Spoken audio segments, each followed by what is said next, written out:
Welcome to another live stream. We have a fun crew. We're going to talk about things. How are you guys doing? Doing great, man. Always ready to talk football and hang out with you guys. So, doing great. Hoping to talk football. Had a great Mother's Day. Maybe we'll talk some MILFs later. I don't know. We'll see where the show goes. Fair. No, we won't. No. Are you trying to get the show kit now? The show's not going to get canceled. No, I had a list of players that I was ready to put out on Twitter. My MILFs. Stop. Men I like for fantasy. Happy Mother's Day. And now this list, one of the key things about this list is they can't be anyone on rookie contracts.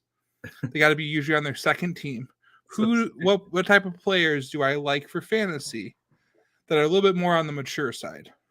The ones Julio Jones didn't make this list the last 2 years because he was going to be an epic failure. He was a failure with the Titans. He was a failure with the Buccaneers. He wouldn't make this list. A failure. Come on. He was kind of a failure. But he was. He did some things when he got on the field here and there. And people were holding out for better rookie picks instead of just selling him and getting out. Oh, he's here. Uh-oh. Oh, no. The MILF? I fixed it. Ryan Pros. Ryan, you're here. The legend has returned.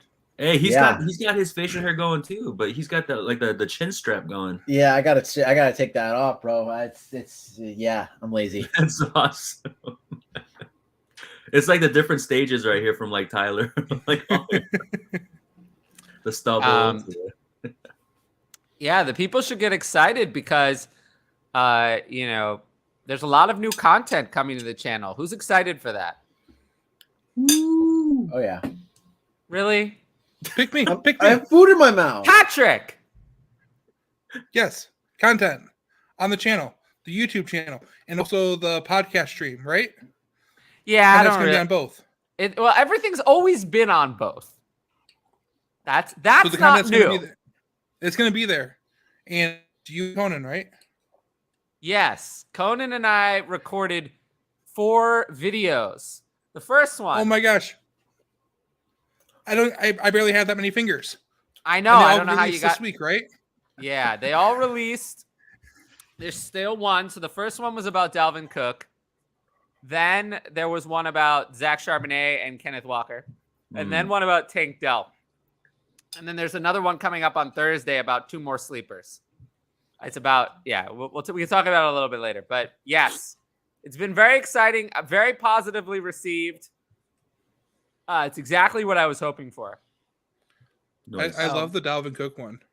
Thank you. Speaking of Dalvin Cook, did you guys see the Minnesota Vikings change their Twitter cover photo? That was funny. They changed the Twitter cover photo, cropped out Dalvin Cook, and put Alexander Mattison in. I saw it. I had a Vikings fan share it to me within minutes of it happening.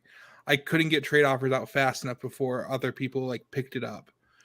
Okay, but are you guys in on Madison? I am still not in on him as a starter. Still not.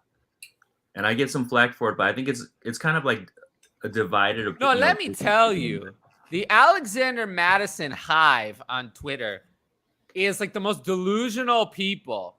It's like they can't read. They can't read. I mean, I also can't there's read, some people I respect that are in on. But there's like 18 states in this country. But because Hutch is not here because he's been having a little situation. But I love. I just leave it at that. Two situations. Else. He has a little situation. A little situation. But Josh, I mean, it was funny when you said the little conversation we had in our text chat. Yes, that was very funny. I mean, Josh, let's just say I've never had any complaints. You buy it, right? When the graphics guy confirms the starter, you got to buy it, right? Not the head coach, just the graphics guy.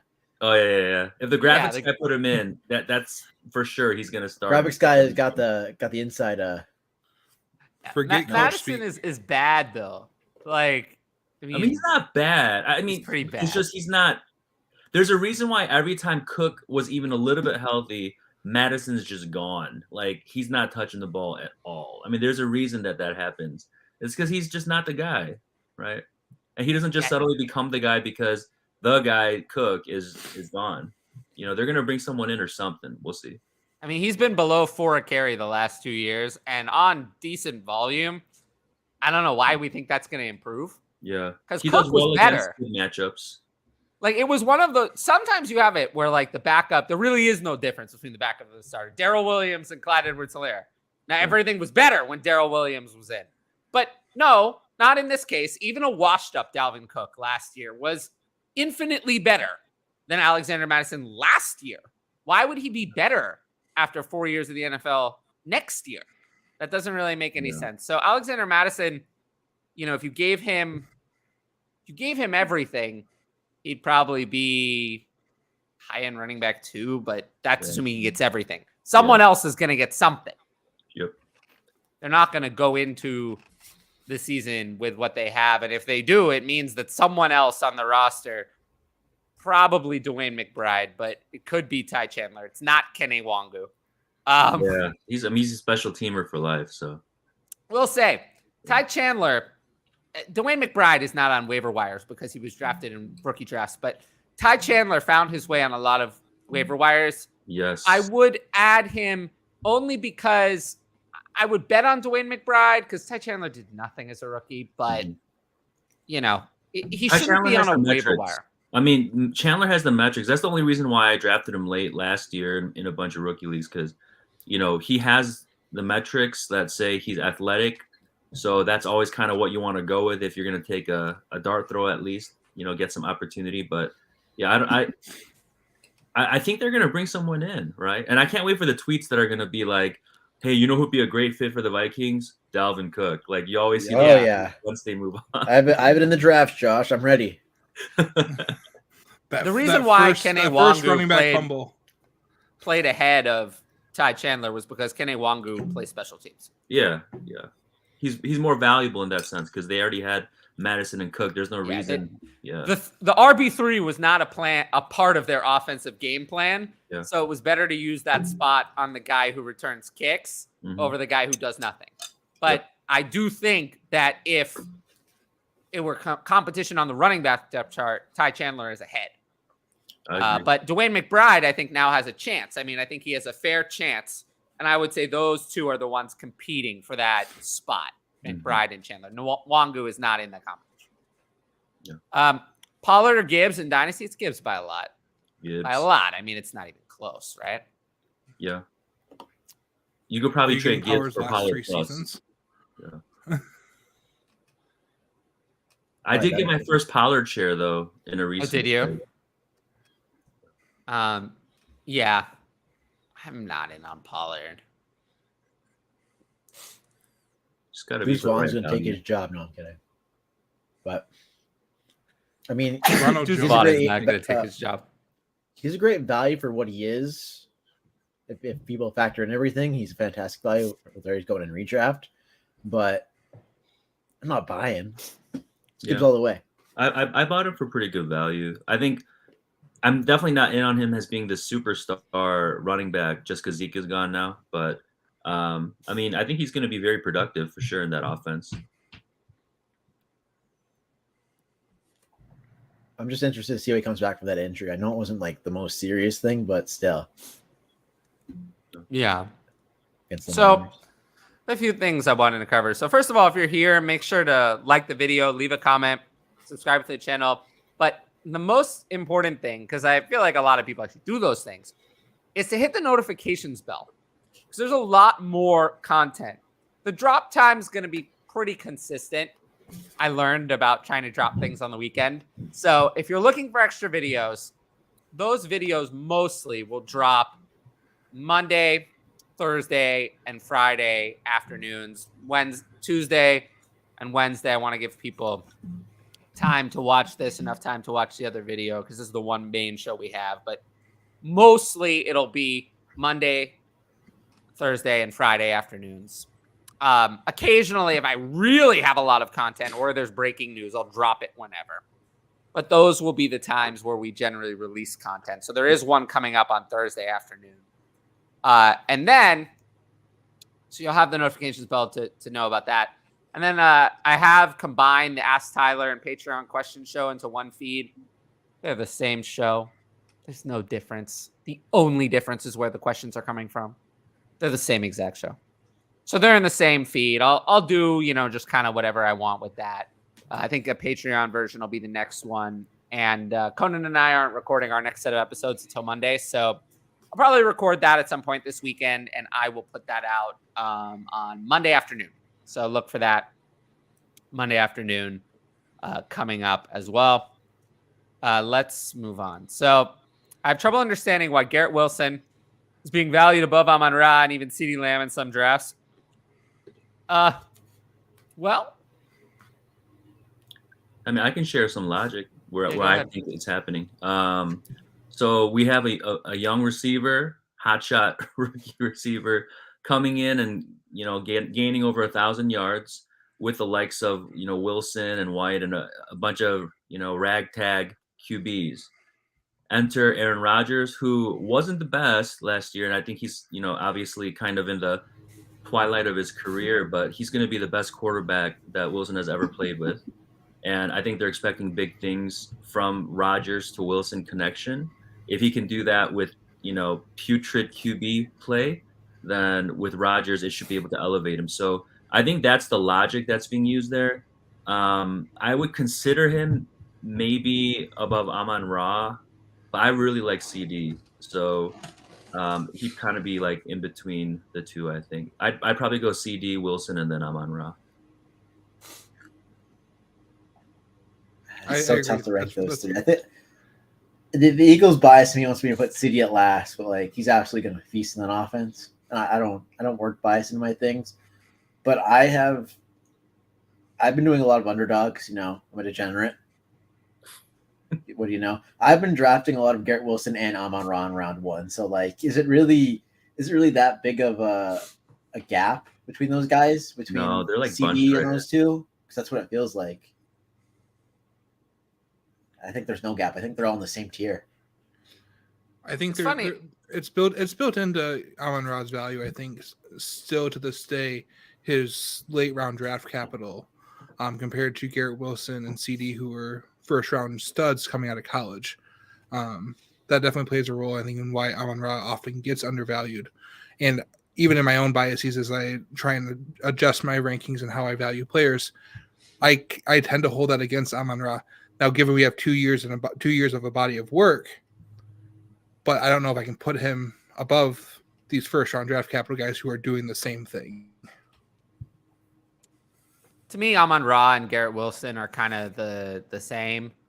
I have Amon-Ra higher, but they're basically the same. It's what do you prefer? Do you prefer the upside with Garrett Wilson, I think has more upside, or Amon-Ra, who has a slightly better track record? What's more important?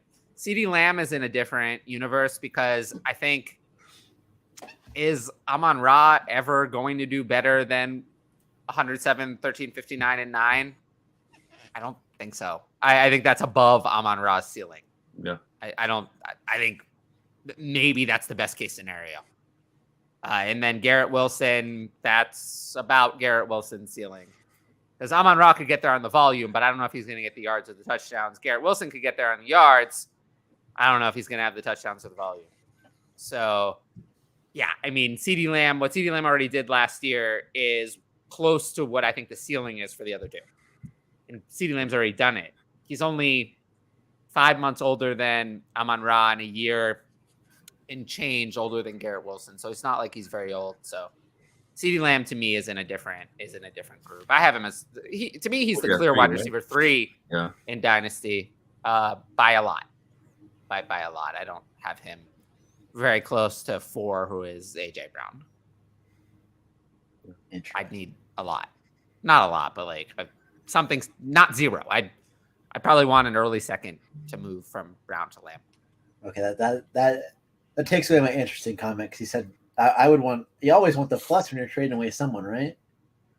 I'd still keep CD though. I mean, if someone, I understand the valuation part that Tyler's talking about, but if I'm holding CD and someone offers me AJ Brown in a second, Sorry, no dice. I'm yeah. holding. If I put the names and I look down at this class, let's say it's super flex, obviously. Would I rather have? I mean, Zay Flowers enough? Yeah, probably. I mean, that's something significant.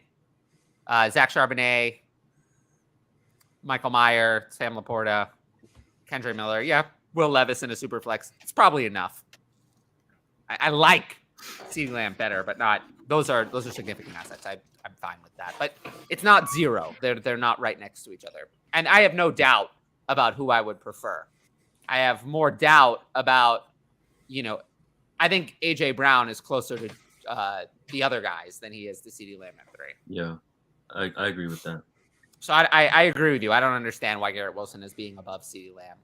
That seems wrong to me. Okay, trade question. Dynasty tight end premium full PPR. Bijan, Barkley. Whoa. What? Bijan, Barkley, Wilson, and Amon-Ra. That's a lot. Or Stevenson, Henry, Chase, and Pitts. Well, which Wilson is this? Got to be Garrett. It's probably Garrett. It's got to be the Bijan side. It's the Bijan side. Yeah. Even if that's Russ Wilson, I'm still taking the Bijan side. Yeah, I mean, I'd rather have Barkley over Stevenson and Henry combined pretty easily. Mm-hmm. I just trust Barkley much more. And then Bijan is a little bit worse than Chase, but not that much. And then Wilson and Amon-Ra combined assuming that's Garrett Wilson, is worth way more than Pitts. One of those is worth Pitts. That's about fair. So yeah, it's the Bijan side. I actually saw Devontae Adams' comments. He made some comments today. Oh yeah, I saw that too. Yeah, he made some comments talking about how he didn't believe in the Raiders' planning. Yeah, he's like, this isn't what I thought we were gonna do, but hey, it's where we're at. It's pretty much what he said. Yeah, I mean, when the Chargers playing that bad, did you see the schedule release for the Chargers for the Raiders? No. It was the slot machine with Jimmy G, and it said $82.5 million. And if you scan the QR code, it says get your tickets here, and it says Chargers and Raiders fans. And if you click on the Raiders box, it says how to get a job. Dude, man, those guys are ingenious over there, man. They're on a different level operating with those schedule announcements. I don't know, but yeah, I mean, how can you trust the plan when you can't? McDaniels is still there, right? I've been out of the loop for a little bit. Yes, he's probably still there. Like, if he's still there, how can you trust in anything? Because they couldn't fire him because they can't afford to. Like, I keep bringing that back up. Like, if you're an NFL owner and you don't have money, how are you an NFL owner? I don't know. It's actually a very, very good question. Look, I don't think this is going to happen. I don't think Devontae Adams is available. I don't think the Jets have the cap space. Nope. Or anywhere near it. They don't have the picks, really, to do it. I don't see this as happening at all. And I don't think they see the need for him right now. I mean, I think you would think that adding Devontae Adams might make your offense better. Oh yeah, I mean 100%. Every team would say that, though. Yeah. Yeah. If you had the opportunity to add Devontae Adams to any receiving core in the league, every GM is saying, yes, give me a free Devontae Adams. I don't think it's going to happen. I don't think Devontae Adams is going to be traded because the Raiders would have to eat an ungodly amount of money. That's probably why he's saying this, because like literally trading him would bankrupt the Raiders in terms of cap space. Another question here. Who bought Derek Carr's house? I need to know these things. He was neighbors with Devontae Adams. I need to know. Hold on. I'm going to do some digging. I love Devontae Adams. Hey, he has Devontae Adams' agent really signed a good deal in terms of money. Yeah. I bet you Derek Carr probably still owns his house. I mean, fair. Yeah, he doesn't have to sell. I mean, he's getting $50 million a year. Fair. He'd have a home still in Vegas. Yeah. If Garrett Wilson is wide receiver 3, then he has. But I don't know if he's really wide receiver 3. But I would say if you have Garrett Wilson, I would put him on the block, or if there's like a wide receiver in that upper tier we talked about, like with Chase or CD or Jefferson, like see what you'd have to add to Wilson. And if it's not too much, I'd probably make the move to try to get into that top tier. Not the direction I would suggest. I've seen a lot of, and I've seen this like 4 times on Twitter over the last week. Garrett Wilson for Chris Olave and a 24 first, or some version of that. Oh, wow. I like that a lot better. Yeah. Because that is obscene. I mean, why I don't understand why there's a difference of a first between the two of them. I just think Olave was actually better as a rookie. I think some people aren't as sold on Olave, even though he did. And they didn't pay attention. Then they didn't pay attention, and that's the only real reason. His season was a very good one. Well, I mean, yeah. He played with Andy Dalton, who is not impressive, and his rookie season was good. I mean, he averaged more yards per game than Garrett Wilson. So I don't know. I don't get it.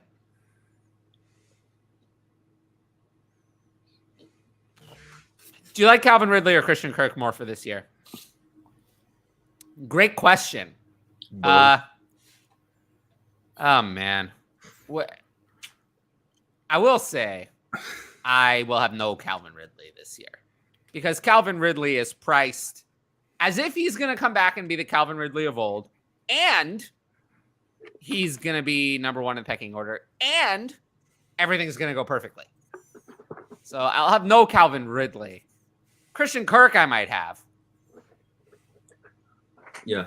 I mean, I like both, but I'm with you in terms of if you're trying to buy, that window was a while back where you could have gotten him for cheaper. And we talked about Madison earlier. Last season in the midseason, I traded Madison away for Ridley and just kind of waited on him. And so we'll see how he pans out now. But I have big hopes for the whole offense. So I think that both can definitely be productive. But I definitely wouldn't be buying Ridley right now as if he is the wide receiver 1 of the team. Kirk was very valuable last year, very productive. Evan Ingram's in the mix. So there's definitely a lot more mouths there that can produce, to feed. But I would probably lean Kirk, but I think it's going to be close. It can be close. We'll see what happens. I feel like anyone who ends up going one way or the other on this argument, whichever side ends up being right, is going to win a lot of fantasy leagues this year. Because we keep saying it's going to be 50-50 or it's going to be even or it's going to be a wash. This feels like one of those fantasy decisions where we look back in December and we say, shoot, if I had gotten that one right, if I had chosen the right guy out of these two, I would win my fantasy league. And at this point, I have no idea who it's going to be. I highly doubt it. I think it could be. ADP is what's going to matter, because if ADP wise, watch when we start getting around football season, if I have a feeling that Ridley will be actually at a higher ADP than Kirk, just because I don't know, there's still kind of a jury's out on Kirk kind of deal going on, even though he produced well last year. So I think that Ridley's wide receiver 17. Yeah, so Ridley's probably going to be still. You should see Christian Kirk will be drafted higher. And I bet you Kirk is, because of Ridley's presence, actually still going to be somewhat of a value. But I'm not sure Calvin Ridley can be a league winner at wide receiver 17. At that rate, no. I didn't realize how high he's going. A league. Christian Kirk, I'm willing to draft. I've told you, I will have no Calvin Ridley. That is an obscene price. I've said this before, and I'll say it again. The biggest winner in this entire situation is Trevor Lawrence. Of course. Trevor Lawrence showed that last year he can spread the ball around to whoever's catching the ball and wherever the defense isn't focusing. We saw that with Zay Jones. And what was it, a 13 catch for 187 yards game down the stretch as they were in must-win games. He went away from Christian Kirk, who was the stud of that offense. He did the same thing where he went towards Evan Ingram, the game that they weren't playing defense on him, and suddenly Evan Ingram has the game of his career and puts up 45, 50 fantasy points. Yeah, but Evan Ingram is also very good. Evan Ingram is very good. I like Evan Ingram too, and I'm just happy that they both hit, man, because I talked about Ingram and Kirk like both being good values to scoop up, and they both played, very, very well. So they helped me on a lot of my squads last year in redraft, but also in Dynasty, buying low on them and having them produce. I don't know if they're going to re-sign Evan Ingram. Yeah, I think they said they're going to – is he on the franchise tag? Yeah, I think they said they're working on something long-term, but we'll see. Because I know they just drafted a rookie too, right? Brenton Strange. Yeah, the Strange pick. Terrible prospect. Absolutely horrible. I mean, okay, he's not horrible, but I don't know why he was drafted in the second round. I missed it. I don't get it. It was peculiar, huh? Very odd. Yeah. Very strange. I don't know. The difference between the teams is that nominally the Raiders are trying to win. These people who are running the Raiders have their jobs on the line. The Cardinals just hired a new coach and new GM and know that it's an incoming disaster. So the reason why is that it makes no sense to have DeAndre Hopkins at 31 years old on a disaster. But it makes sense in theory if you think that you're trying to win. You're not going to win anything. But the Raiders are not going to be trading Devontae Adams because they think that they're trying to win. Yeah, it'll be like a rebuilding team in a dynasty league, like taking on old vets. When you're trying to rebuild, it would make no sense. That's kind of where Arizona is right now. It makes no sense to have any old dudes. Well, you see, it puts butts in seats, and that's all they care about. I'm not sure the Tampa offense is going to be very good. I actually think the Tampa offense is going to be very bad. I mean, Baker Mayfield has only been bad. And people forget how washed Mike Evans was. I mean, he was awful. He won people fantasy championships, but he was terrible up until that game. He won third place games. You had to get there with him. Let's just say that I may have had a team that got there somehow with him. That was my favorite arguments last year. It was people fighting saying, "Oh, Mike Evans won me leagues or won all these leagues for people." It's like, no, Mike Evans is totally dead. Baker Mayfield cannot throw the ball down the field. He only throws to receivers who are open, who is not Mike Evans. He spreads the ball around, not Mike Evans. It's all bad. He should have gotten the Aaron Rodgers treatment and gotten to bring Skoranek over, from the Rams with him. Yeah, that would have helped. No, I mean Mike Evans in Dynasty. I have Mike Evans wide receiver 46. Oh wow! Baker Mayfield is like fantasy poison. Wow. The only wide receiver Baker Mayfield's ever been able to support is Jarvis Landry. And that's a weird thing, I think. Well, I think there's a reason. It's because Jarvis Landry didn't go anywhere from the line of scrimmage. Yeah. And neither he's not going to support Mike Evans. I think Godwin's he's going to be a PPR monster this year, man. He's not going to be a PPR monster, but I think he's going to be not horrible. Like, I think Godwin will be usable, but Evans, I don't think I'm going to have Evans in the top 40. Because I don't see what the point is. Godwin won't tank his dynasty value by playing with Baker Mayfield for 1 year. I agree with that. Whereas Mike Evans, I think I'll have no dynasty value left. Godwin is kind of a good, sneaky buy, I think, because people are down on him for this upcoming year, but he's in the prime of his career, right? In terms of age, he's not young, but he ain't old, right? So if you can buy, I think, and kind of get through this season with his, receptions numbers being up there, and then if they get a good QB, I think he could be really good. I mean, he'll continue to be really good. He's a solid wide receiver. Yeah, he's someone who's young enough to have a value rebound, but I don't want to invest too heavily in him. How are you feeling about Christian Kirk? Him we talked about. And I think that, in Dynasty, I have him at 34. Oh, just outside, huh? Wide receiver.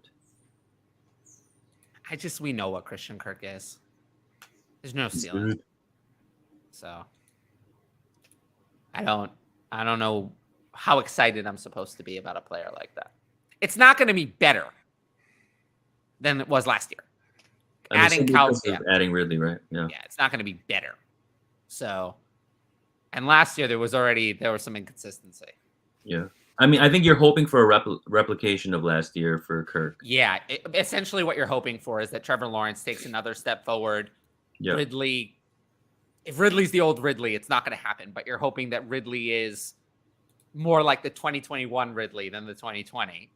Yeah. And that's between that and a Lawrence ascension gives Kirk enough room to duplicate last year.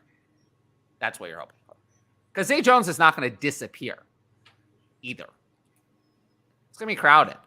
He's got some money on that contract. No, he's going to be there. But I know, that's what I'm saying. They paid him to be on the football field.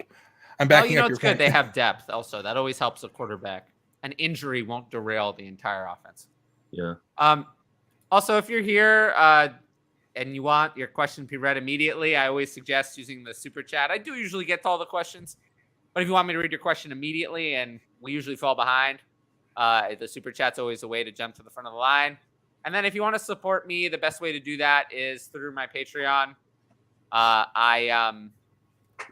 You get to ask questions on the Patreon question show. And you also, there's the link for that. And then you also get to participate in the Discord. You get my rankings and all the other stuff as well. Okay, let's see. So there's some more questions in the chat. But I have some topics I want to talk about. So let's talk about the first topic. Hendon Hooker won't play for a long time. Do we have any comments on that one?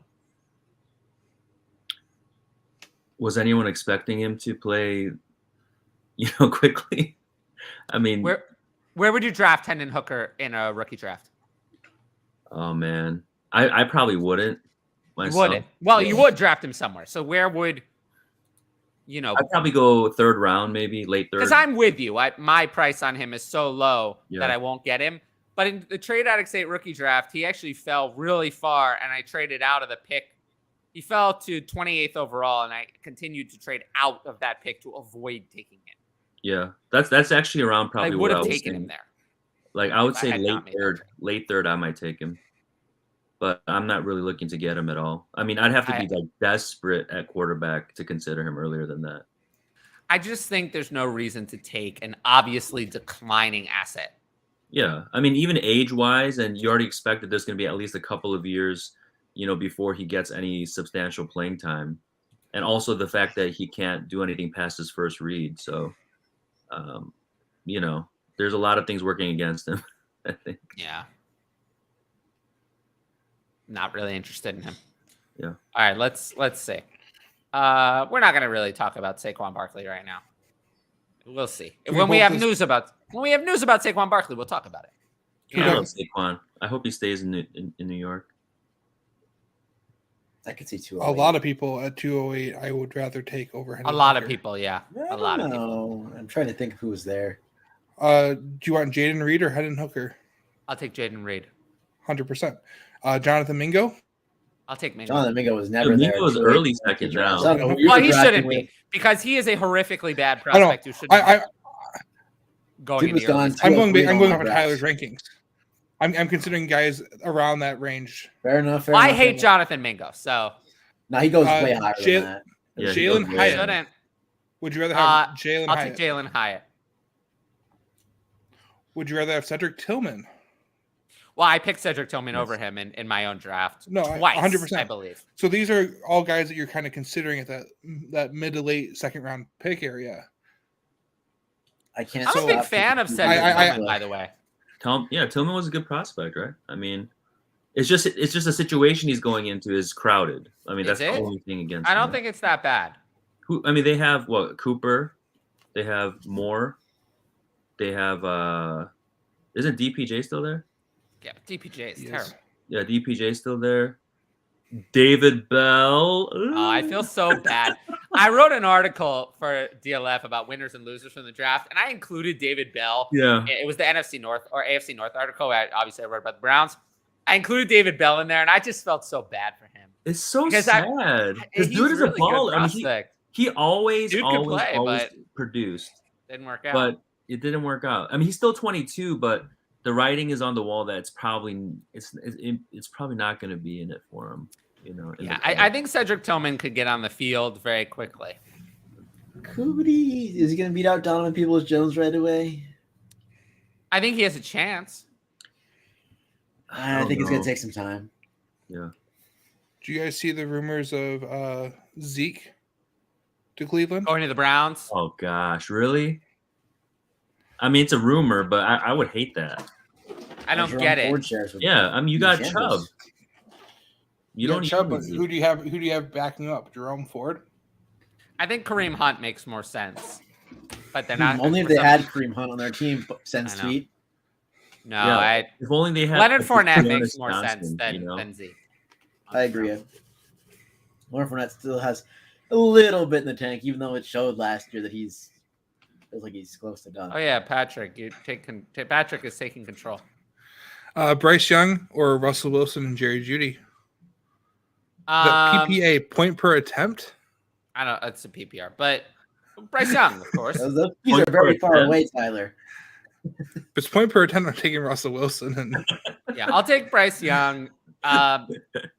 Jerry Jeudy, I'm kind of out on Jerry Jeudy. It might be point per advertisement. Then it's definitely Russ. Ooh, then you got to take Russ. Yeah, all day. I'm out on dangerous. Jerry Jeudy. Jerry Jeudy. I'm not huge on Jerry Jeudy either. Never really have been. You know what always scares me? What always scares me is when a new coach, especially a highly respected head coach, Sean Payton, I think drafts a new guy. Highly respected coach comes in and drafts a position they don't need. Yep. On paper, they don't need a wide receiver. They don't need one. That was not a need. Tim Patrick and other guys still in there. So I mean, they have Tim Patrick and Cortland Sutton under massive contracts and just picked up the 5th-year option on Jerry Jeudy. So they don't need Marvin Mims. Yeah. But they picked him anyway. Every team needs Marvin Mims. He's really good. I agree with that, and I think Marvin Mims is one of my favorite values in rookie drafts. Yeah. But late seconds, I'd rather have Marvin Mims over horrible Jonathan Mingo any day. I mean, Jonathan Mingo can barely play football. Marvin Mims, proven prospect. But that aside, Jerry Jeudy is terrifying to me because allegedly he's supposed to be good, but it's not coming together. Yeah. So what two guys are above Burks in your rankings, two guys below him. So if you're sitting on a couple wide receivers and you're looking to acquire Burks, who are you looking to send off in like a 1-for-1 type of trade? Someone asked me, and I am serious. They was really asked this. If I would prefer Alexander Mattison or Treylon Burks in Dynasty. I'm serious. I was asked that.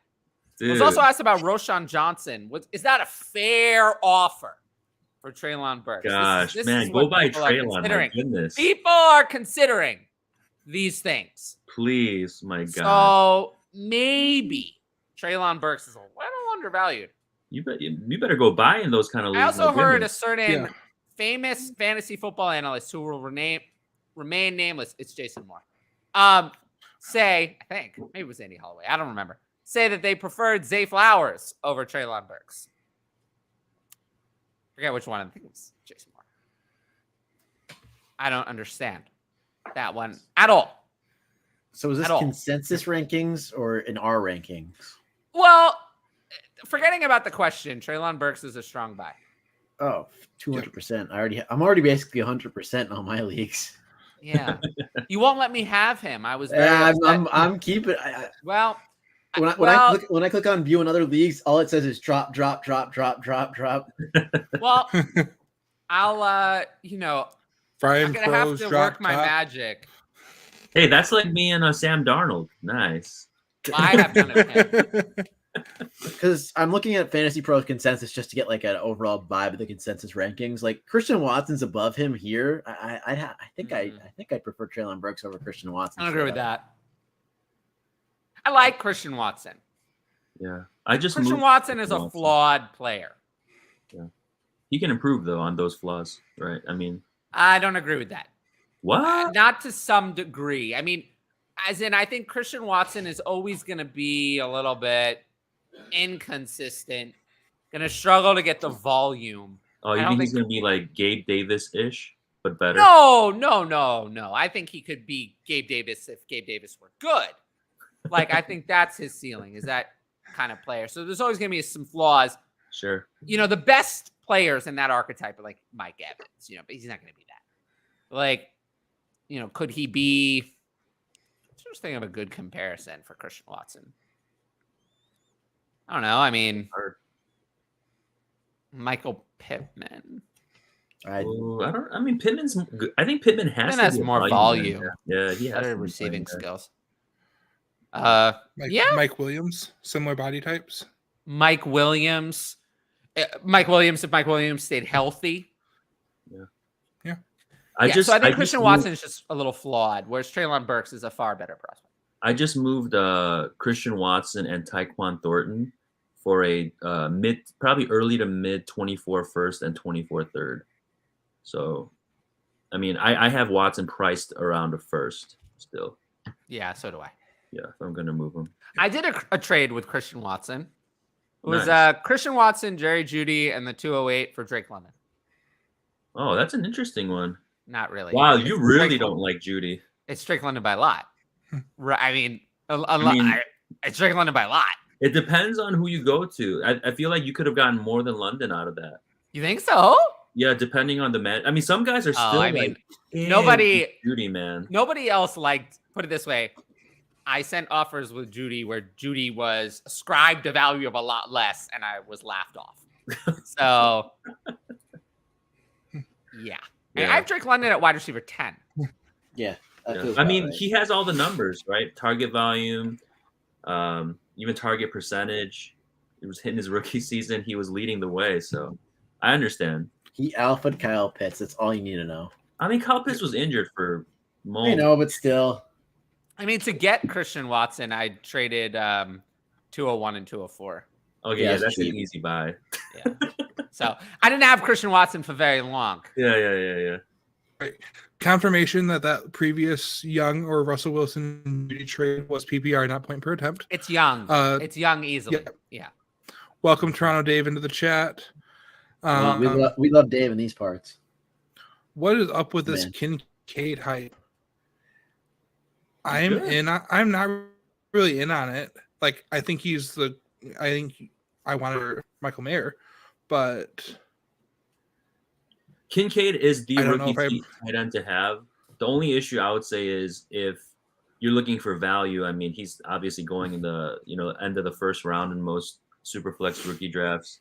So some people want to hold out for later, but I think Kincaid is the real deal. I don't know how he'll do his rookie season because just historically tight ends don't do so hot their first year unless you're like Kyle Pitts or Evan Ingram. But sorry, I have to throw Evan Ingram. Shockey. But Kincaid, I really think that he can be a force, in that offense, and they're going to look to get him involved. So I'm definitely in on him, but it depends on what you mean by hype. Like, you'd want to go overboard with him either because he hasn't shown anything yet on the NFL field. I think it's actually the redraft hype that's carried away. In Dynasty, I think people have it about right. I think that he's going to hurt this year due to the mirage that is Gabe Davis, where Gabe Davis will steal touchdowns randomly and have those couple of big plays.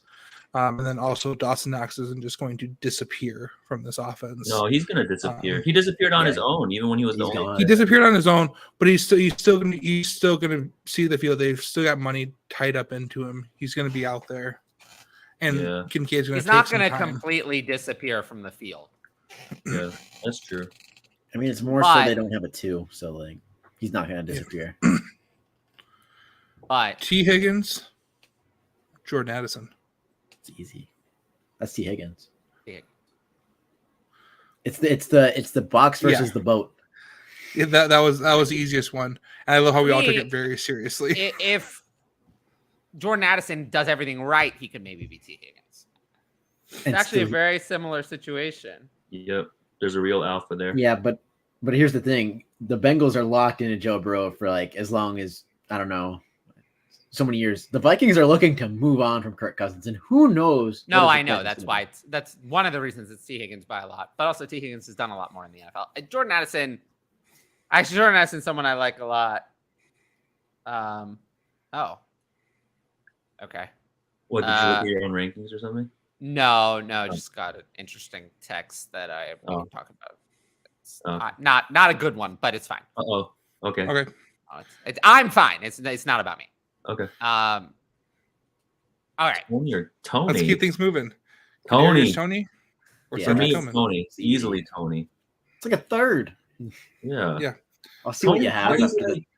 Look, Tony's been injured, of course, so he needs to be on the field. But my goodness, when he's on, he can produce, and he's already proven that, even in limited spurts. So Tony's still on the KC offense. If he can stay healthy, they're going to make a way for him to produce. So this is Tony by miles for me. I don't even like Kadarius Toney, but this is Kadarius Toney by a lot. Tillman maybe by the end of the year could possibly be the wide receiver 2 on the depth chart. Maybe. For a worse quarterback. Maybe. Yeah. Kadarius Toney is their wide receiver 1 on the depth chart right now. And even if they bring in someone like DeAndre Hopkins, he would, still be my favorite to be the 2 right now. Do you see Rashee Rice as his as wide receiver 2 there, kind of right away? I think he has to be. Yeah. Because I don't know why they would have picked him otherwise. Yeah. I don't like. And they got him earlier than a lot of people thought he'd go in the draft. So I saw something on Twitter that Sky Moore actually, we all have buried David Bell, but Sky Moore actually had less statistics as a rookie than David Bell. It was that bad. I mean, Sky Moore was really bad. I do think he gets a chance to prove himself that he might not have gotten if they had added more players. But if I had to choose, I think at the beginning of the year, it's Tony, assuming no additions, Tony 1, MVS 2, Rice 3, and Moore is just irrelevant. Kind of like Mecole Hardman, never really broke into the starting lineup ever. I mean, Rashee Rice's like upside is like if he's a better MVS, right? I mean, if you would see the way that he plays big time plays down the field, stretcher. Yeah, I mean, he could be on. Him and MVS are not exactly the same. Yeah. And MVS, what does MVS even do? Like, I don't even. He goes deep. He showed up in that one game last year in the playoffs. I'm hoping that Rashee Rice can be more than that. Yeah, I agree because I drafted him in a couple spots. MVS is a lot bigger than Rashee Rice. Speaking of bigger people, let's get into someone that actually might matter for fantasy besides MVS, because he won't ever matter for fantasy. But I do think he'll be annoying this year. Best ball. What are your thoughts on tight end Sam Laporta? Easy buy in tight end premium second round. I wish he were that easy. But people are coming in on Sam Laporta. Yeah. Like he was a value and now he's not. Yep. Michael Myers the value now. Because I still have Michael Meyer ahead. Yes, I love Sam Laporta. And he did go to a slightly better landing spot. But for tight ends, it's a long time scale. They were 1 pick apart. Sam Laporta is a fine prospect. What? Sorry. NBA draft lottery just came out, and my Pistons took 5th. Oh. Despite the worst record in the league by a long shot. Sorry. Yeah. It's okay. Yeah, that's why I was staring at my TV the whole time. Come on, guys. This is a football show. Who cares? Keep your commitment, man. Sorry. But anyway, Michael Meyer to me is still the better prospect. So I'd rather have Michael Meyer. So we'll see. I like Laporta. I think he's going to be. I like all of them. I don't know. I feel like I fall into the trap of liking too many rookie tight ends and they do nothing and just sit on my bench for ever how long. Yeah, like Trey McBride, people waiting this year for him, huh? I mean, he flashed at the end of last year, though. So, yeah. So, Birds just saw down, right? So Trey McBride made an appearance on my Twitter timeline earlier today where he was promoting his football camp that he's doing this summer. And my first thought was, don't you need to be good at football to actually have a camp? Hey, that's mean. But dude, it's mean, about, man? He's not great. Like, at least do something first. Get through that year 2. I will say, I had Sam Laporta and Michael Meyer on my list as risers because I think they've been coming up the board as people have realized how good the draft capital is and how good of prospects they are. Yeah. I think people knew on Mayer, but no one really knew on Sam Laporta. Yeah, Sam Laporta has come up the board as he's gained name recognition. Yeah, I think Schoonmaker is actually making a little bit of a move up too, just because. Really? Because people are recognizing the situation. You know that he's gone down my rankings, not up. He's gone down. How can he go down? Well, he's gone down because I realized that there was a reason I thought he was going to go in the 5th in the first place, and he is as bad as I thought he was. I mean, the only thing is on the Cowboys, you don't have to be amazing to produce. I mean, Schultz is not exactly your great tight end. Jason Witten, even himself, like later on in his years, like, you know, he was barely moving around and he was still producing, you know, pretty good numbers. So I just think that he has as good an opportunity as anyone else in terms of where his landing spot is. And he's like good enough to produce something. And I think in that offense, it's very possible. I'm worried we're headed for the old days of the Cowboys tight end where they split the role. Well, between him and Ferguson? Yeah. And that neither of them are that great. This is also the best cast. This year's cast of wide receivers is a lot better. Brandon Cooks is a big addition over nothing. Yeah. Which is what they what Gallup was supposed to be. I guess the ghost of Gallup. Yeah, now Gallup is the 3. Yeah. So I am a little concerned about that, but I just think that they're more interested in looking at, you know, a split committee. So Schoonmaker's been someone who's been going down my rankings as I've kind of realized that he's also really old. Well, I mean, that doesn't matter as much for tight ends, I think. Doesn't matter, but it makes his college production a lot less impressive. Yeah. I mean, but do you use the same bar for wide receivers as tight ends when you look at those things? I use the bar that if you're really old in college, you should be doing better. It against much younger people. Yeah. I'm not as impressed. Yeah. Yeah, I mean, he wasn't asked to catch the ball that often. I mean, essentially, his only college production is this year. Yeah, his last season. And he was already 24. Yeah. So you're competing against some people who are 18, 19, or 20. It's a huge advantage. So that's why. It's the same thing for wide receivers. It's why we don't like late declares. So that's why I'm a little bit less impressed. Yeah. If Schoonmaker were 21, I'd be a lot more impressed with his college profile because then college tight ends take a while to produce. Honestly, for a college tight end, any production is good. Yeah. Some tight ends come in with none. Yeah, they used to play Darnell Washington. He comes in with no production at all. All the basketball players. All the greats. Yeah. But the fact that his production is so late is like, yeah. Is it just because he was older and bigger than everyone else? I kind of actually say like they realized that they could utilize him more in that role. And I think that's what I think the Cowboys can unlock. Like a part of his game that he might not be excellent, but good enough. I mean, if you watch the Cowboys last season and some of the plays they drew up specifically for Schultz, you'd be like, what this is Dalton Schultz. Like, you guys are designing plays for him. It's wild. I mean, to me, it's wild. Yeah, I just don't see it. Yeah. Like, I don't see the upside. I think he's someone who Dalton Schultz is his ceiling, and that means he has to hit it. And I don't think that's that likely. Yeah. I mean, we'll see. I think Cook's coming into town definitely does take away in a sense of potential value for sure. I'm excited for Cooks. I had Cooks on a bunch of teams. I'm not unexcited for Cooks. Yeah. Yeah. Cooks makes my MILFs list. Huh. Northland Village, love the show. Louis G, Dynasty, full PPR.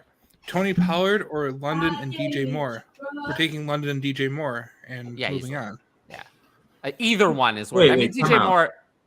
Someone asked Pollard or those two receivers? Yeah, that makes no sense. Louis, come on, bro. Hey. Louis, sign up for the Patreon. Drake, if you move DJ Moore to the other side, I'd still take Drake London. Yeah, hit my DMs, man. That's about fair, actually.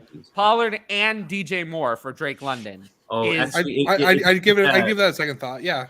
If you did that, I'm going to take Pollard and DJM. That's about fair to me, though.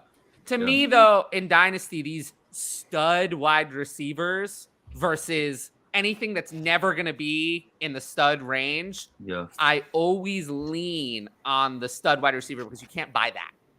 If you can ever buy that for something reasonable, then I usually lean that way because those are very hard to get. And Drake London, to me, is the undervalued stud. You can't get Garrett Wilson. It's too late. Yeah. So Drake London is one of my biggest targets in Dynasty. And then Treylon Burks is like the next level down. I think he's a stud, but that's a lot more risk. So Tyler, you shouldn't have to pay as much. So what you're saying, I mean, just for those who are listening, right, where I think that stud QB is the hardest in Superflex. And then next, like you're saying, it's wide. I usually just assume you can't buy that, but this also might have been a 1 QB. Yeah. Oh, true. Didn't say Superflex. Yeah. Usually I just assume that stud quarterbacks are not available. Yeah. I usually don't see them traded. Overpay. Yeah. But I've had a litany of Justin Jefferson questions on my Twitter, and some of them are like, would you trade a 2024 first and a 2025 first for Justin Jefferson? Yes. Maybe including Rashad Bateman makes it different. Kadarius Toney sends it over the edge. Yeah. And I'm also not making that offer until August. I'm not. Like, I'm not. I don't want to hold Justin Jefferson there after making that trade for him. Well, if I'm going to go out and if I'm going to go pay full market price for Justin Jefferson to add him to my team, I am not doing so on May 16th. Well, sure, but that's not market price. Yeah. But I'll go do it on August 16th when if I'm going to have to pay 3 first and the whatever. I've just gotten so many questions asking about Justin Jefferson for terrible offers. Uh-huh. I don't think people understand, like, the fact that, like, the tier he's in, him and Chase, and I think Lamb kind of scoots in there a little bit, at 3, like, how valuable of an asset and that's a cornerstone asset for your Dynasty squad. Lamb's acquirable, though. He is. I actually recently acquired him as well. I will say, though, consider that I thought that Pollard and DJ Moore for London was interesting. And then look at that in context of Watson, Judy, and 208. And it's why that wasn't a very hard decision for me to take London there. So as you mentioned, CD is a little bit more acquirable. Saw that Scott Fisher says, just saw CD Chase in a 25 first for Josh Allen, Diggs, Lockett, and Wandell. Oh, I mean, I'll take Okay, Chase. this can't be Superflex, right? Well, it has to be. It has to be. Superflex. It's embarrassing. Oh, wait. I did not see Chase. I thought it said CD in the 25 first. CD and Chase. So probably first round rookie or overall startup Superflex. Yeah, I mean, Lamb is worth more than those other 3 wide receivers, and Chase in the 25 first is probably worth more than Allen. So, yeah. Yep. McBride helping kids and catching strays. Yep. Yeah, seriously, come on, Patrick. How can you do that, man? He's just trying to help the kids. He can help the kids by sending them to a camp run by someone who really, really knows football. Wow. Dude, watch. Hey, McBride is watching this. He's gonna just break out, bust out all over you. Wait, that's fine. He can do that. T.O.'s already tried. I remember that. Oh, T.O.'s was a fun one. T.O.'s was a fun one. Oh yeah. People started tweeting at him when I asked who was a bigger diva, Terrell Owens or Antonio Brown, after Antonio Brown went stripping off the field. And I still stand by that. Antonio Brown is crazy, but he's not necessarily a diva. Terrell Owens is a diva, and by him responding to that question, showed how much of a diva is, because it got him and all of sports network talk radio and talk shows talking about Terrell Owens possibly returning based off of his quote tweet. I do feel like Terrell Owens is a little bit misunderstood, though. But I usually try to give people the benefit of the doubt. I do too, and it's all in good fun, and people took it wrong, and as people do on Twitter, and it blew up. Are you hearing that clicking? I am hearing that clicking. Okay, I think it's good now. All right. I like Trey McBride as a sneaky buy. Oh, yeah. I mean, there's like 3 or 4 tight ends in this class that we've already talked about that I would take over Trey McBride. Well, I mean, it was a very strong tight end class, though. So. But also, Trey McBride led a terrible tight end class. But, I mean, he just hasn't had time, and tight ends usually aren't Pitts, right? I mean, so give him a little time. He'll show We'll give him time for his actual production, but... Oh, hey, Louis, 100%. Ask questions all the time. You can follow me at JBChoKnows on Twitter if you don't already. I'll answer every question, not trying to make anyone feel dumb or stupid for asking. But, we just want to make sure you don't get had, right? We just want to make sure that you're not making a move that's going to have, like, significant consequences for your team's future, right? So especially the Pollard one for 2 wide receivers, like top-tier wide receivers. Running backs are guys that you can trade for mid-season, late season if you're making a run, but you don't want to be giving up young wide receivers who are going to have kind of substantial value or sustaining value over the course of time for a running back, regardless of how good they may be. So you kind of have to know your situation, your team, and what you're trying to do. But yeah, by no means trying to make anyone feel dumb. So sorry if that you felt that way. Hey, what happened? We're just trying to help everyone out here. I pulled the comment down so we could see Josh's as well as ours. Oh, don't worry. I do this on Twitter every day. I'm fine with it. It's Tyler's persona as well and who he is. Yeah, that's not. But we're here to help you. To be that way. So I'm just making sure. We don't do this show just to hang out and chat with friends, but to help others. Yeah, it's football. It's important to distinguish that it's not a persona. If anything, I'm nicer on the show. My friends watching, if any of my real life friends are watching, they know that I'm nicer and more Tyler, what's that like to have real life on the show? Friends? I don't know. I mean, I'm not married, so that's why I have time for friends. I don't have any kids. I'd like to know. But yeah, no, my friends know that I'm nicer on the show than I am in real life. So this is very much it's not an act. I mean, this is really who I am. Yeah. I'm kind of savage and I don't run from it. 1 QB rebuild, Deshaun Watson or Anthony Richardson? Take Richardson. Richardson. I'll take Richardson in 1 QB no matter what. With the same upside. Maybe in 1 QB, I might as well take the risk. Yeah. Why not? I mean, you can always find another quarterback. Richardson's ceiling is probably still it's higher than Deshaun Watson's prime, which is his QB5. Mm-hmm.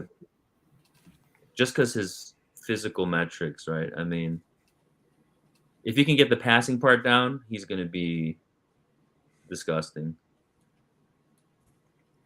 Am I the only person that's three-peated in 2 different leagues and then got kicked out? No, I've heard this story quite a few times, actually. Really? Wait, did you get kicked out because you were like, flaunting it, or because there's reasons that you might get booted. Hopefully, if it wasn't because you were a sore I've seen people get kicked for this for no reason, just because they're winning. Wow, it's never happened to me. Because yeah, I mean, if it's just because they can't stand that you're beating them constantly, then that's so. I mean, weak. I think most people can't stand playing with me. It's because I do things that are not fun, but are technically allowed. You mean like draft pick farming? Or like rotation? I don't think anyone has a problem with draft pick farming. I think that makes it easy to trade with me. I think that's fun. I think things that are technically allowed, but aren't fun are clock management. It's technically allowed. And I did even put it on the show sheet. Use the clock to your advantage. We had a rookie strategy segment. Is it fun? No. Is it helpful to set up when you have a lot of picks to kind of set up the clock and use the clock to your advantage and waste time to give yourself an advantage, to put yourself on the clock in the middle of the workday when people are more likely to look at trades? Yes. Is it frowned upon? Yes. Does it give you a huge advantage? Absolutely. Am I above doing it? Not at all. I mean, I'll do anything to win. It's technically allowed. It's not fun. So I do a lot of things like that. Now I'm almost scared to say I sold Jay Jettis, okay, for Waddle, JSN, and Andrews. And that one is a little better. Oh, yeah. I don't hate that. No, it's a lot. Still not enough. I can understand. I can understand the trade. I don't know if I'm making the trade, but it's one of those big trades where you get scared just sending it because even if you're scared, I don't know what that's like, Patrick. Well, you see, sometimes when you turn off the lights and you don't know what's actually in the darkness, sometimes people get nervous. I'll tell you what scares me. What scares me? Clowns. We did have that. We did have that clown thing a couple years ago. I don't mind clowns. No, what scares me is having to talk to new people. You really want to know. Really? Okay. Interesting. I'm not very outgoing. That's why we stopped having guests on the show. And why I almost never go on anything as a guest. It's not really my thing. Because at the end of the day, like I treat this like work and like I want to put myself in the best situation to succeed. You feel like it's because like you're misunderstood? Like if you're like meeting new people, they don't kind of get you kind of thing? No, I don't feel that way at all. It's more just an enjoyment thing. Okay. I'm the kind of person who would prefer usually to just hang out with the same people over and over again. Yeah. Very extroverted, but not very outgoing. I see. So like, I mean, comfort. You want comfort. Why go out of your comfort if especially when I'm doing YouTube, which isn't really my area of expertise. I mean, I'm not bad at it, but it's not maybe where I feel the most comfortable doing fantasy content. Yeah, I'm more looking for. That's why I'm trying to add a new co-host, at least one, probably more than one, to this show, because I want to have like that chemistry and continuity. And I have a couple of potential candidates. No, this is not a casting call. I got the job. Oh my goodness. Candidates.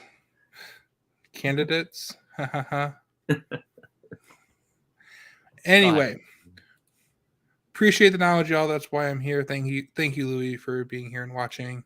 Yeah, for sure. And thanks, Josh. Anytime, man. Anytime. First was because I was beating them and I used their rules against them. Second was an argument over championship payouts last year. Oh, that's so sad.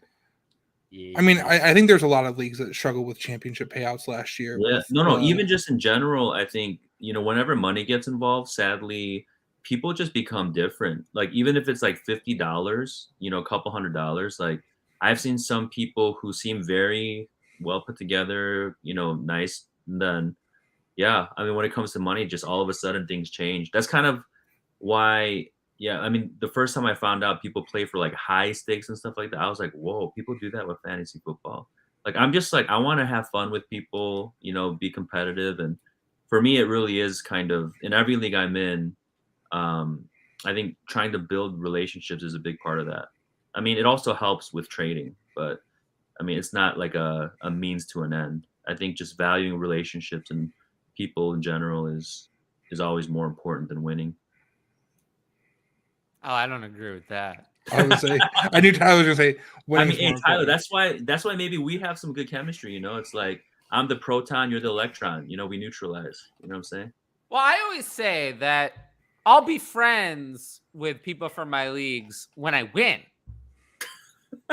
When I win, I'll be friends with them because, I think that they should just help me win because I want it more. Well, hey, maybe that's why I'm friends with so many people because all I do is win. Oh, whoa. Be careful before we get copyright striked. Hey, I almost got one for putting that Disney image on the channel, but then I took it down and I made my own. I thought it was so good. I inserted Tank Dell in the middle. There was a little problem. There was the Sleeping Beauty, and somehow there was this weird man who worked his way into the Sleeping Beauty logo. He didn't look like he belonged there. In between, I don't even know what is Sleeping Beauty even about? I've never seen it. I don't know either. But I know Disney executives. I know that Tank Dell doesn't belong there. Yeah, she falls asleep essentially. And that's like the whole movie.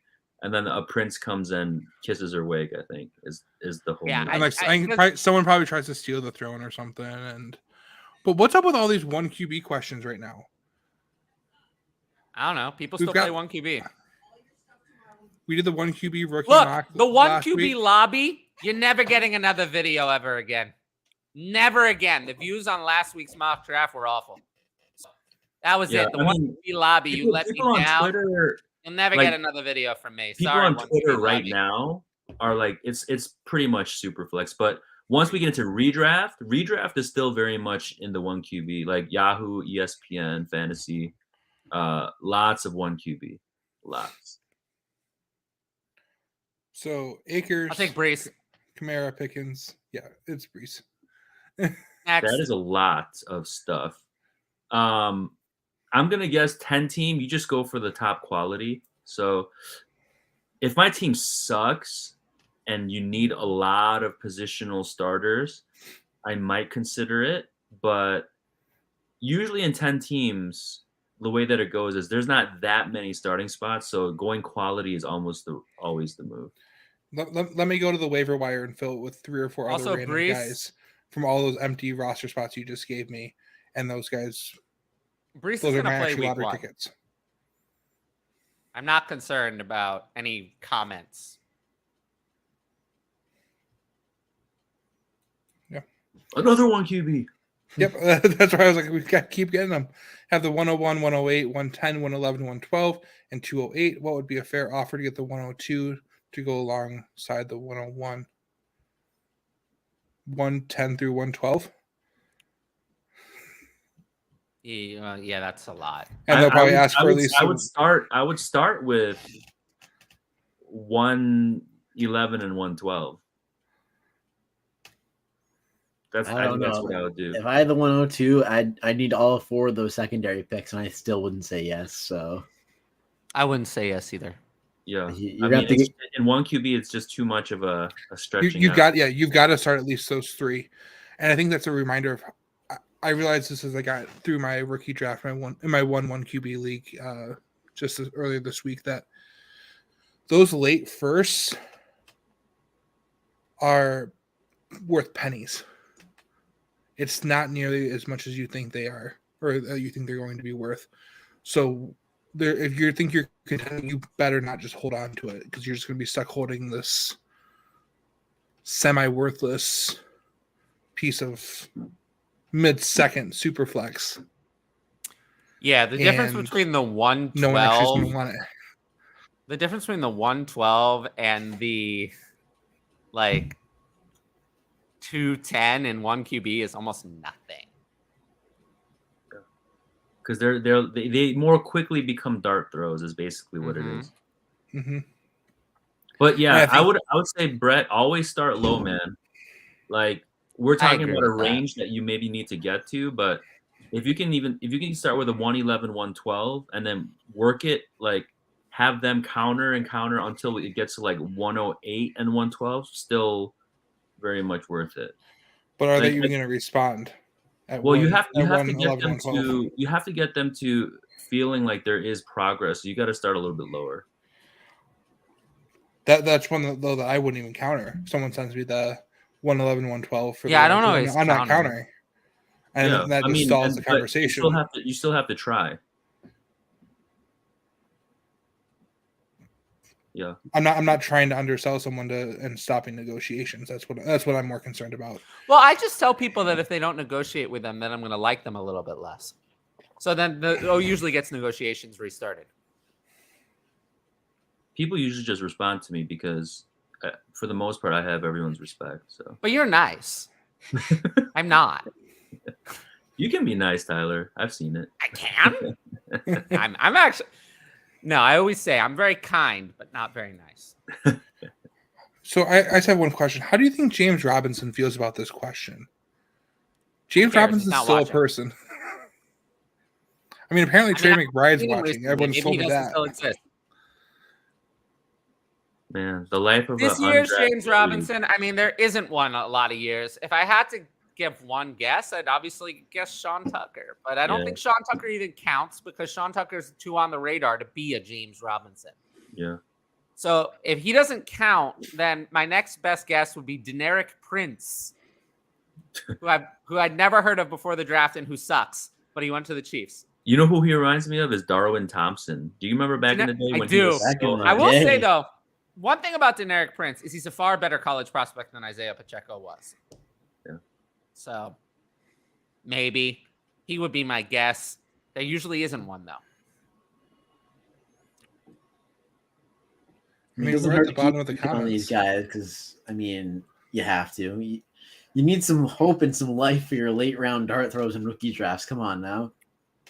I don't believe in that. All right, I have a few other things.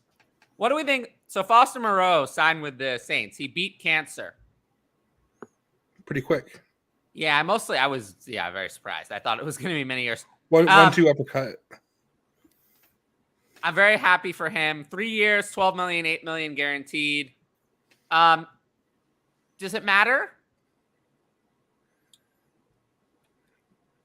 Does he beat out Juwan Johnson on that team? I think they're going to both be on the field. Yeah, I so I don't want either. I think it actually does matter. Like, I think this is one of those cases where it does matter, and I'm a little more concerned for Juwan Johnson than I was before. Yeah, sadly. I was hoping that it would remain unscathed in the tight end room. After they traded Adam Troutman away, I thought it was even easier. I've never cared for Juwan Johnson, but in terms of, I guess Foster Moreau's better with the already existing chemistry from Derek Carr, but well, I mean, I'd rather Juwan Johnson. I moved him down about a round of value. I mean, he got almost a full year's worth of time as a starter in Las Vegas after because Darren Waller kept hurting his hamstring and his ankle. Yeah, I'm just saying he didn't really do much with that. I have no interest really in Foster Moreau. Yeah. I've picked him up where people dropped him in like tight end premium leagues, but not for like. I picked him up in our league. Oh yeah, someone had dropped him in the F4 league. Yeah, which I am the current reigning champion. Oh, I didn't even. You know what's funny? I didn't even know who the. Speaking of people making sure that he got paid,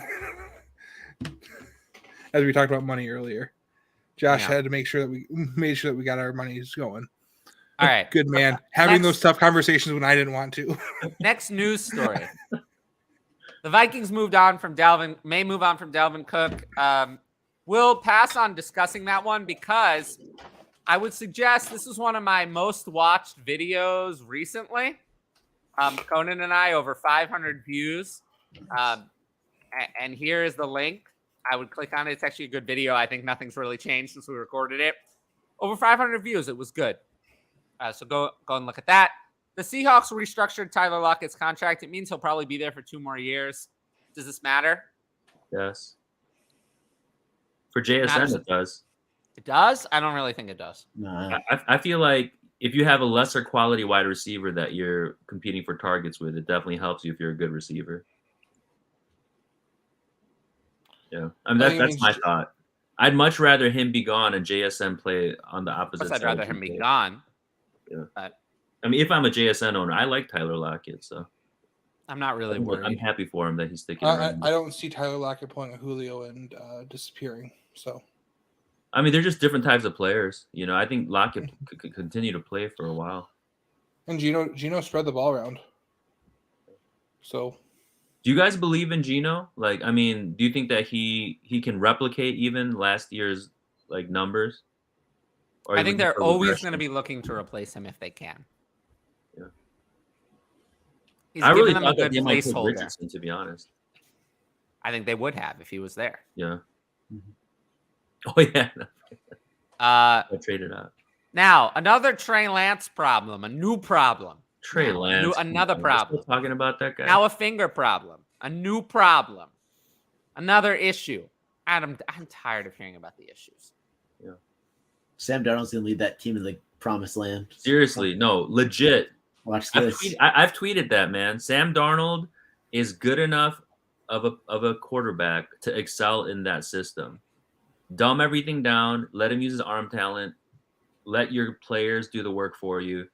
I think Darnold, if he gets a chance to start, and he really does, like I think that he can do it. I am very pro Sam Darnold. I think he's my highest. What do you call it? Owned or rostered QB across my dynasty leagues. But that's because I've had him forever at low cost. Josh, if you were a politician, you'd get roasted alive for your pro Sam Darnold takes. There'd be sound bites of you going around. Is this who you want to elect as your commissioner of your league? I stand by it with conviction. Okay, I don't change my views and convictions depending on what's popular or not.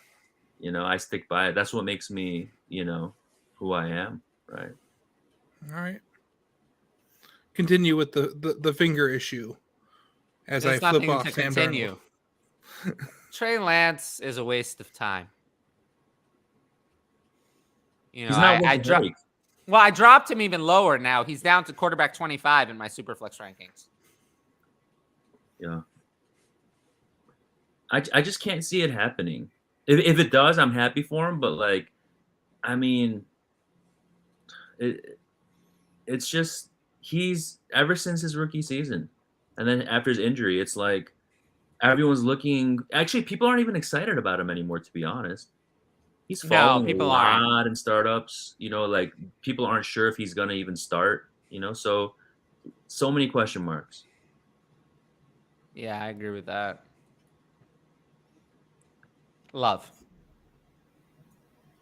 San Francisco. Superflex. I'm just kidding. Don't overreact to Jahmyr Gibbs' slight ankle injury. Oh yeah, hey, I don't want to laugh, but it's like something about that Detroit Lions backfield, man. You get in there, you're gonna get hurt. The fact that Sleeper sent out a push notification about it, it's like what even is this? Missing is this training camp? Yeah, that's pretty huge. Actually. But is he actually missing or just not 100% participating? Like he's still out there. History there, like Quentin Johnston, Javid Best. Who was that track star? Is that Javid Best? Probably. Mikel Lashore, ring a bell? Yeah, Michael Lashore. Amir Abdullah. Oblongata. Greatest fantasy football team Abdullah. Yeah, he went to the Vikings. We didn't talk. Yeah, he did all right with the Vikings. He just didn't. You don't get anything substantial, but he did well when he came in. Like his first NFL carry was like a 33-yard rushing touchdown, so that was pretty cool. Yeah, he should have retired. But then he like fumbled the ball like 20 million times. Like he was a worse fumbler than Joshua Fumble. That's probably true. What about this next one? Javonte Williams will be ready by training camp. First of all, that's not true. If you actually read the article, not true. Then someone tagged Cecil Lammey. Ask in my thread saying that Sean Payton is a liar. And they asked him, well, this is contrary to what we heard. What do you think? He was like, yeah, there's no way. There's no way. There's no way that this is going to happen. No way. So, yeah, liar, liar, liar. Was that an NBC Sports Edge article? Because that feels like an NBC Sports Edge I don't know clickbait headline. Liar, liar, liar. Javonte Williams, I've been out on him for so long, and he's barely been in the league. He's not going to be the guy. And even if he is the guy, he's not going to produce like the guy that when everyone thought he was a top 5 dynasty running back. Yeah. Sean Payton is just lying. He's literally not. He is not telling the truth. So, do with that what you want, but he's not telling the truth. Yeah. If you haven't sold Javonte already, it's probably too late. I don't know why. Yeah. I've been telling you to do it for like 5 months. I don't know where you've been. I've been saying it for years. Judy or Dalvin and Akers. I think I'll just take Dalvin and Akers. Yeah, I'll take Dalvin and Akers. I don't really want Judy. I think I can sell Akers for more than I can sell Judy. Yeah. Honestly. I think I just threw up in my mouth from that question. But this is what I'm saying. I'm sorry for that imagery. Tyler, that's what I'm saying, though. Like, Judy, this isn't huge value, but Judy can be moved for, like, in some leagues for a lot more than you might think. I don't think so. Yeah. Like, so there's some hardcore truthers. Just got to find them. Michael Thomas had hardware removed from his foot. Nice. I'd like to remove Michael Thomas from my dynasty rosters while I still can. I'll hold and reap the benefits.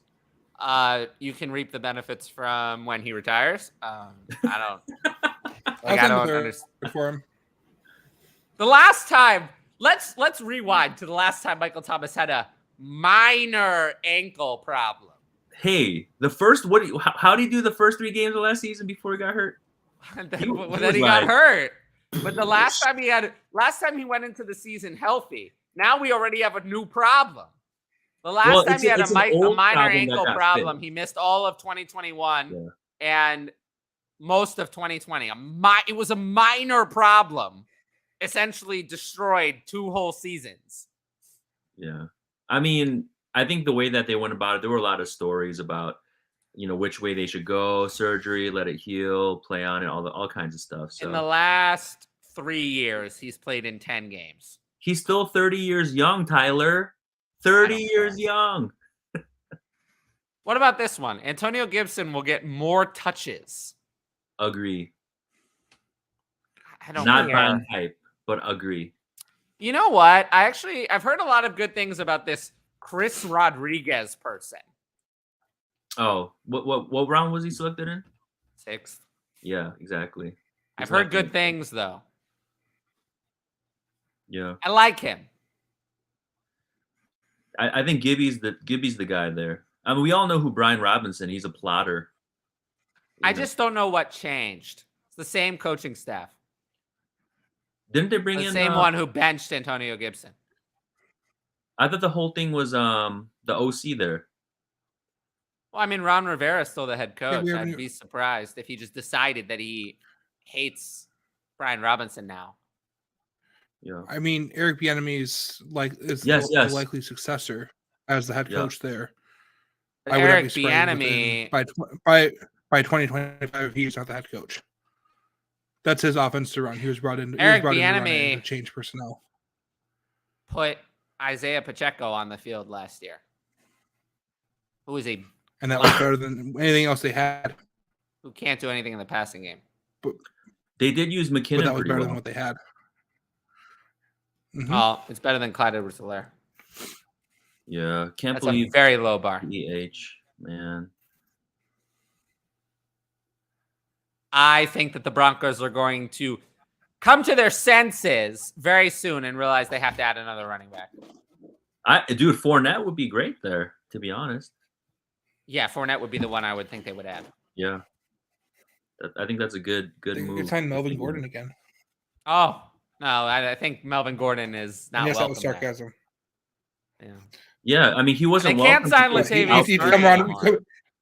Would he go walking in the princess, do the princess wave with his Super Bowl ring as he walks in the locker room? Funny. Hey, remember when Melvin Gordon outproduced Javonte Williams when both were healthy? That is still mind-blowing to me and is another reason why I'm out on Javonte Williams. Oh, man, that cracks me up still. All right, couple more things. Bijan Robinson will be used everywhere. Okay, we knew that. Matt Ryan has not retired from the NFL, but he's retired. He's just not retiring because otherwise the Colts can claw back his money. A couple more things. Tajay Spears. Is that what it is? Yeah. It's the financial reason that he's securing his. Yeah, he is retired, but he can't say that. So I should drop him then in the 2 leagues I have. Absolutely, you can drop Matt Ryan. He's done. Tajay Spears claims that he's healthy, and I also had him. He's a liar, and I also he's not healthy. If lacking an ACL, maybe he's as healthy as he's ever going to be, but he's lacking something, a very important thing. An ACL is I would think that's kind of important. He's lacking it. So he's not healthy. He's just as healthy as he's going to be. Yeah, so I've tried to do some reading on OBJ that. Didn't have there are players who have played well in the NFL with like a partial ACL or like no ACL, but the bigger issue is that he has arthritic knees. Like that's actually the thing that is probably the bigger issue. If his knees have arthritis, I mean, that is more like in terms of wear and tear gonna do damage on him. The team is also a dumpster fire. What team's a dumpster fire? All of them? The Titans. Well, yeah, of course. In redraft, you still have Derrick Henry like going probably in the like late first, right? Derrick Henry's a hard fade for me in redraft. Oh, Rob, really? Even for this final year? Yes, because late first.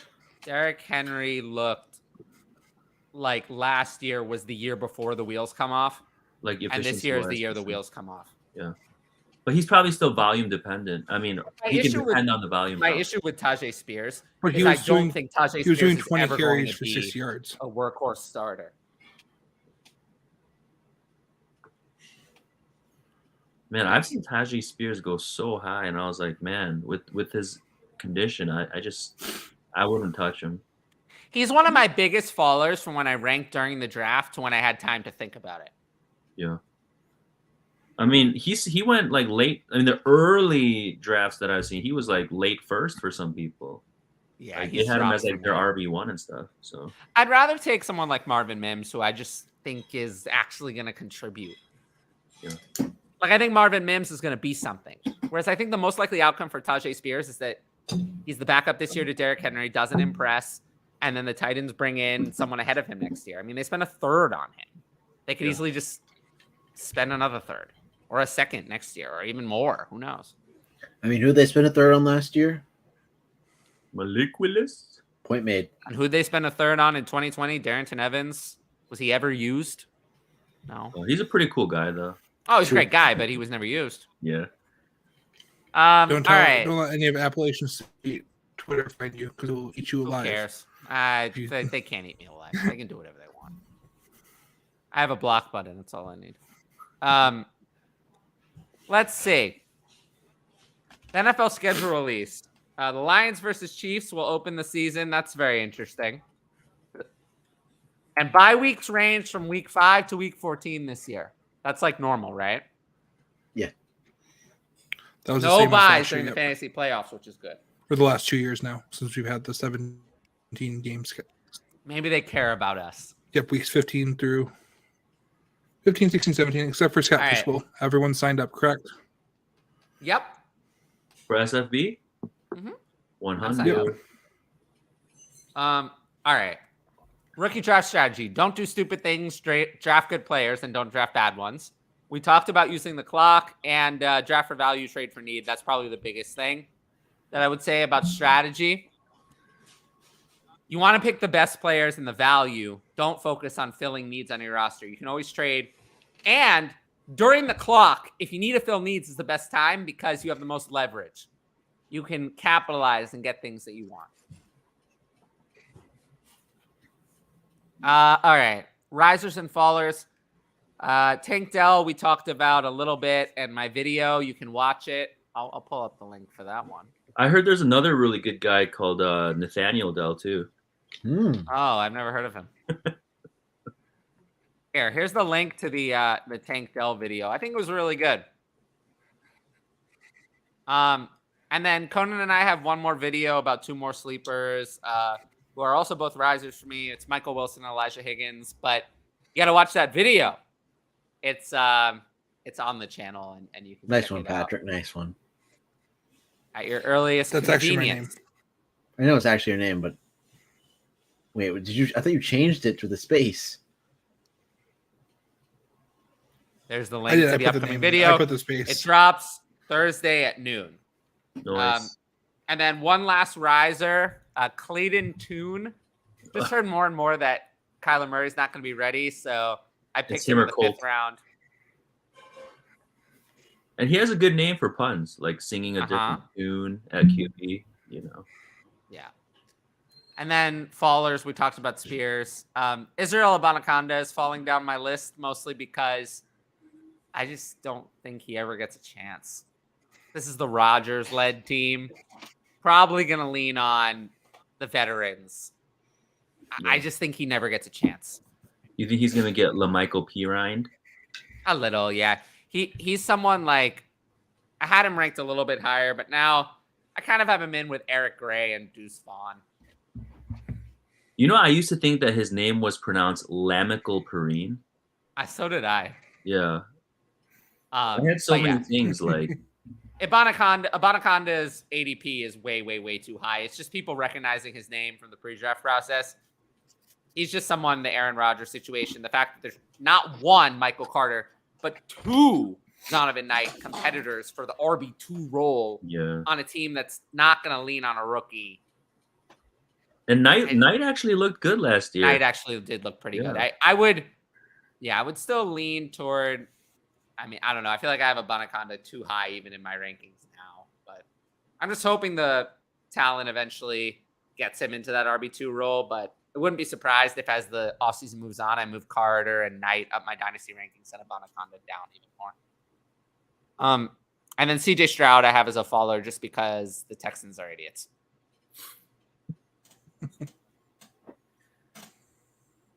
Anyone got anything else?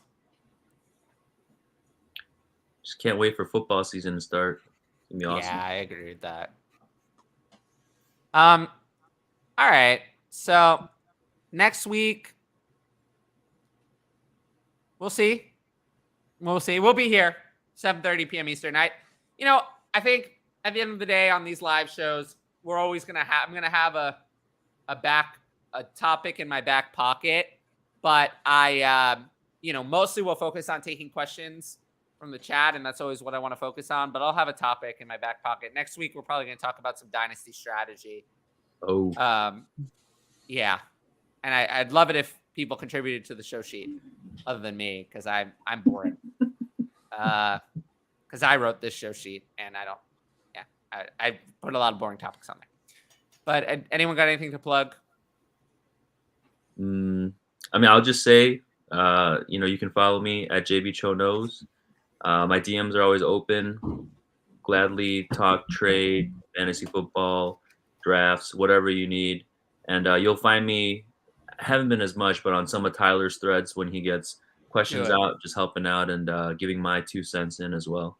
Usually I'm on the same page as Tyler. I think there's only been really a handful of times over we have not disagreed very often. Yeah. But that's because we're both good at this, so it makes sense. Valid. Yeah. Patreon, subscribe, comment, hit the notifications bell, and make sure to check out all the other content that I'm doing on the channel. And we'll be here 7:30 p.m. Eastern every Tuesday. I might have a new co-host for you by next week, and I will introduce you to them, and hopefully. But yeah, spoiler alert, it's me. Yeah, until back. Wait, is he Asian? Am I being replaced? No, I'm just kidding. Could be Conan. Dude, I love Conan. Who doesn't love Conan? Is a real question. I appreciate the audience. I appreciate everyone who's stuck with me. Is affirmative action going to replace me? Patrick. What'd I do? Sorry, my internet's total shit right now, and I missed what you actually said until you said Patrick. No, who's the coolest guy? I'm just waiting for the end of the show so I can do my sign off thing at the very end as we're going off the air. Do it.